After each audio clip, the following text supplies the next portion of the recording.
Also, by the way, with The Little Mermaid, can we also just mention that just from a scientific perspective, okay, it doesn't make a lot of sense to have someone with darker skin who lives deep in the ocean. I mean, if anything, I mean, not only should the Little Mermaid be pale, she should actually be translucent. If you look at deep sea creatures, they're like translucent. They have no kind of pigmentation whatsoever. And they're just like these horrifying, they look like skeletons floating around in the ocean. That's what the Little Mermaid should look like. She should be totally pale and skeletal, where you can see her skull through her face. And that would actually be a version of Little Mermaid that I would watch.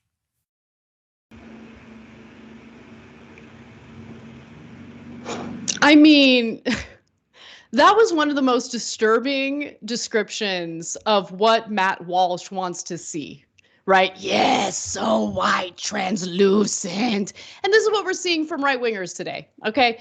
I mean, this is Republican masculinity 101. Have a emotional meltdown over the new live action Little Mermaid movie, which features a Black girl as Little Mermaid. That's because that's what I think of when I think of masculinity, you know, the traditional male. I think about men crying over Little Mermaid being Black instead of translucent, so white that she's translucent, as Matt Walsh would like to see. Anyway, so this is an incredible story. As I mentioned, conservatives want to destroy the joy that girls who aren't white, by the way, Black girls, girls of color are feeling when they see, you know, main characters who aren't white, which is a little bit of a paradigm shift given what our movies and television have been like for so long.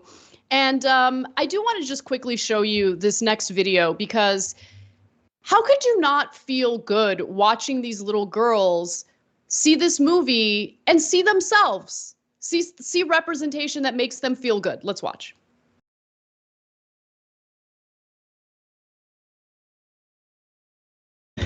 I know what it feels like to see like my niece get excited like that for whatever reason, and it's like the best feeling ever. And people like Matt Walsh see it and they're like, but she's not translucent. Can't have it. Must melt down. Like, it's just, you guys, the reason why there's a so-called problem with masculinity in the country is because the men that you want, or the boys you want looking up to, are people like you. And I mean, it's endless bitch behavior, like endless. Like, no guy crying about The Little Mermaid exudes masculinity and strength. It's just not possible. You're muted, Cenk. Yeah. Okay. So let's make some obvious points.